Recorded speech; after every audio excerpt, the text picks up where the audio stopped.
एक बार एक गांव में सूखा पड़ गया। सूखे की वजह से सारी फसलें खराब हो गईं। गांव के सारे तालाब और कुएं भी सूखने लगे। यह सब देखकर गांव के मुखिया ने सभी गांव वालों को एकत्रित किया और कहा, मुखिया भाइयों, हमारे जिले में भयंकर सूखा पड़ा है। कुओं और तालाबों में कुछ ही दिन का पानी बचा है। ऐसे में अब अगर हमने कुछ नहीं किया तो सब मारे जाएंगे। यह सुनकर सभी गांव वाले आपस में विचार करने लगे कि क्या करें, लेकिन किसी को कोई उपाय नहीं मिल पा रहा था। मुखिया और गांव वालों ने मिलकर बात की। फिर मुखिया ने कहा, मुखिया भाइयों, हमें लगता है कि यह कोई दैवीय आपदा है। इसके समाधान के लिए हम गुरुजी के आश्रम चलते हैं। आप तो जानते हैं, यहाँ से उत्तर दिशा की ओर जाने पर गुरुजी का आश्रम है। वहाँ जाकर उनसे ही कोई समाधान पूछते हैं। अगले दिन गांव के सभी लोग गुरुजी के आश्रम में पहुंच जाते हैं। वहां जाकर देखते हैं कि एक छोटी सी झील के किनारे बहुत से साधु बैठे तपस्या कर रहे हैं। पास ही कुछ साधु हवन कर रहे हैं। चारों ओर हरियाली ही हरियाली थी।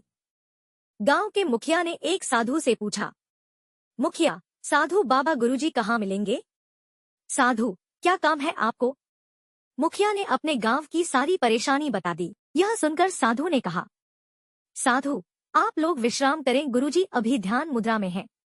कुछ देर बाद मैं उन्हें आपके आने की सूचना दूंगा।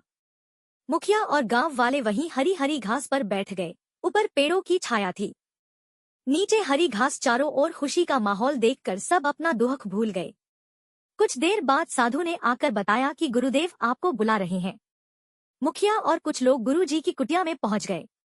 उन्होंने दंडवत गुरुजी को प्रणाम किया। गुरुजी बताइए, क्या कष्ट है? आप सब यहाँ किस लिए पधारे हैं? मुखिया ने सारी बात बता दी। गुरुजी, यह तो प्रभु की इच्छा है, मैं इसमें क्या कर सकता हूँ। जिस जीव का समय पूरा हो जाता है वह भगवान की शरण में चला जाता है। जाओ श्री हरि का नाम जपो, वही तुम्हारे कष्ट का निवारण करेंगे। मुखिया, गुरुजी हम सूखे की मार झेल रहे हैं। फसलें हमारी नष्ट हो चुकी हैं। हमारा परिवार भूखों मर रहा है। आप भगवान का नाम जपने की बात कर रहे हैं। ऐसे में भगवान का नाम कैसे जप सकते हैं? यह सुनकर गुरुजी हंसने लगे। गुरुजी, अच्छा तो ठीक है, मैं तुम्हें अपने आश्रम के सबसे छोटे साधु जिसकी उम्र 5 वर्ष है उसे तुम्हारे साथ भेज देता हूँ। वह तुम सबकी ओर से नाम जप करेगा, जिससे बारिश हो जाएगी। लेकिन मेरी एक शर्त है, उस बालक को कोई कष्ट नहीं होना चाहिए। वह वहाँ केवल 8 दिन रहेगा। आपको उसकी सेवा करनी होगी। अगर वो आपकी सेवा से प्रसन्न हो गया तो हरि भी प्रसन्न हो जाएंगे। गुरुजी ने उस 5 वर्ष के साधु को अपने पास बुलाया और उसके कान में कुछ कहा। वह बालक साधु हंसते हंसते गांव वालों के साथ चल दिया। गांव में जाकर उसने एक पीपल के पेड़ के नीचे अपना आसन जमा लिया और हरि नाम का जाप शुरू कर दिया। सभी गांव वाले उसके लिए तरह तरह के फल, मिठाइयाँ, दूध, दही लेकर उसके पास पहुंचने लगते हैं। कोई अपने घर से दरी चादर लेकर पहुंचता है, लेकिन वह छोटा साधु केवल हरि का नाम जाप करता रहता है। गांव वाले उससे बहुत अनुनय विनय करते हैं, लेकिन वह किसी की नहीं सुनता। एक दिन बीत जाता है। अब मुखिया और गांव वालों को चिंता होने लगती है, क्योंकि उन्होंने उस बालक का ध्यान रखने के लिए कहा था और यह बालक न तो कुछ खा रहा था न पी रहा था। गांव में बातें बनने लगी, हर घर में यही बात होने लगी। औरतें आपस में बात करती, अरे वो छोटा सा बालक तो केवल हरि हरि जपता रहता है, समझ नहीं आता क्या करे। इधर गांव के मुखिया और गांव वाले बार बार उसके पास जाते और बोलते, महाराज हरि हरि बाद में जप लेना, पहले कुछ खा लो। पूरा गांव यही बातें बना रहा था। इसी तरह 7 दिन बाद जाते हैं। सभी गांव वाले बालक के समीप बैठकर रोने लगते हैं और प्रार्थना करने लगते हैं, महाराज हमें बारिश नहीं चाहिए, लेकिन आपको कुछ हो गया तो हम गुरुजी को क्या मुंह दिखाएंगे, इसलिए हरि हरि छोड़कर कुछ खा लीजिए। पूरा गांव बैठ यही प्रार्थना करने लगता है, हे प्रभु, हे श्रीहरि, इस बालक का उपवास पूरा करवा दीजिए। पूरी रात बैठने के बाद सुबह काले काले बादल उमड़ आए और कुछ ही देर में झमाझम बारिश होने लगी। लेकिन गांव वाले बारिश भूलकर वह बालक भीग न जाए इसलिए वे बांस खड़े करके छप्पर बनाने में लग गए। मुखिया, हे प्रभु श्री हरि, हम तो पहले ही से परेशान थे। आपने बारिश और करा दी, इस बारिश को बंद कर दीजिए।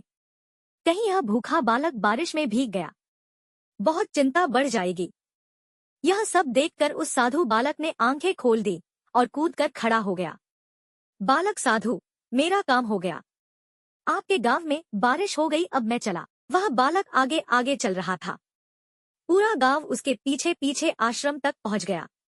गुरुजी, मुखिया जी, आपकी परेशानी खत्म हो गई, अब क्यों आए हो? मुखिया और पूरा गांव गुरुजी के पैरों में गिर गया।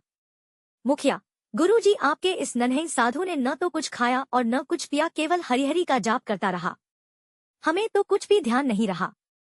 हम तो इसे बचाने में लगे रहे। हमारे कारण इसे बहुत कष्ट हुआ, हमें क्षमा कर दीजिए।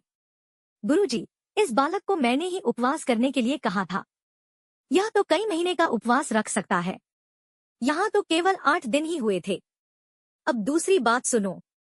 इसकी चिंता में पूरा गांव हरि हरि बोलता रहा, जिससे प्रभु श्री हरि ने तुम्हारी पुकार सुन ली और बारिश हो गई।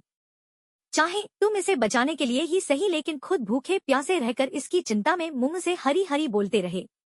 इससे तुम्हारे सारे पाप नष्ट हो गए।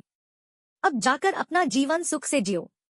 मुखिया, गुरुजी, जो बात आप हमें समझाना चाह रहे थे कि हरि नाम का जाप करो, वो इस तरह से समझाई कि हमें बारिश भी बुरी लगने लगी। अब यह पूरा गांव श्री हरि का जाप करता रहेगा। जिस पेड़ के नीचे बैठकर हमारे नन्हे से साधु ने जप किया है, वहां श्री हरि का एक मंदिर बनाया जाएगा। गुरुजी से आशीर्वाद लेकर सभी गांव वाले वापस आकर श्री हरि का नाम जपते हुए जीवन बिताने लगे।